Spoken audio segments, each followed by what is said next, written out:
IAS, IPS பணிகளுக்கான முதற்கட்ட தேர்வு நாடு முழுவதும் தொடங்கியது. காலையில் விருப்ப பாடமும் மதியம் பொதுப்பாட பிரிவுக்கான தேர்வுகளும் நடைபெற்றன.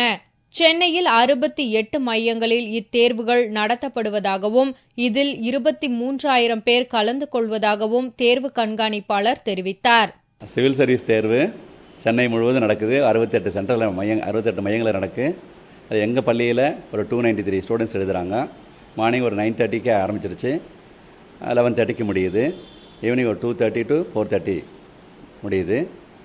அதில் morning optional subjects, evening general subjects. போன வருஷம் இந்த வருஷம் அதிகமாகவே ஸ்டூடெண்ட்ஸ் எழுதுகிற மாதிரி எங்களுக்கு தோணுது. தோராயமாக பட் 23,000 ஸ்டூடெண்ட்ஸுக்கு எழுதுகிறாங்க. நாடு முழுவதும் 5 லட்சத்திற்கும் மேற்பட்டவர்கள் தேர்வு எழுதுவதாக குறிப்பிட்ட சேகர், சிவில் சர்வீஸ் தேர்வுக்கு கடந்த ஆண்டை விட இந்த ஆண்டு அதிகம் பேர் தேர்வு எழுதுவதாகவும் கூறினார்.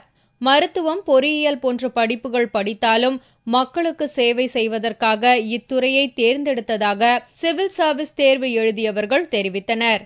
எனக்கு ஆக்சுவலாக கால் முடியாது, 2 காலும் என்னால் நடக்க முடியாது. எங்கள் வீட்டில் என்னை கஷ்டப்பட்டு படிக்க வைக்கிறாங்க.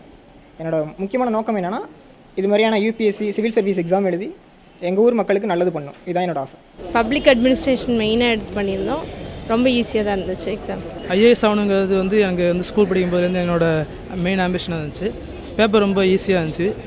இதுக்காக நான் வெளியில் கோச்சிங் போயிட்டுருக்கேன். இந்த முதற்கட்ட தேர்வில் அதிகமான டாக்டர்கள், பொறியியல் படிப்பு முடித்தவர்கள் கலந்து கொண்டது குறிப்பிடத்தக்கது. மேலும் IAS, IPS தேர்வுகளில் தமிழக மாணவர்கள் அதிகம் பேர் வெற்றி பெறுவது சமீப காலமாக அதிகரித்து வருகிறது. இந்த நிலையில் சென்ற ஆண்டை விட இந்த ஆண்டு அதிகம் பேர் சிவில் சர்வீஸ் தேர்வு எழுதியுள்ளது வரவேற்கத்தக்கது. அவர்களின் சேவை பயணம் தொடர வாழ்த்துக்கள்.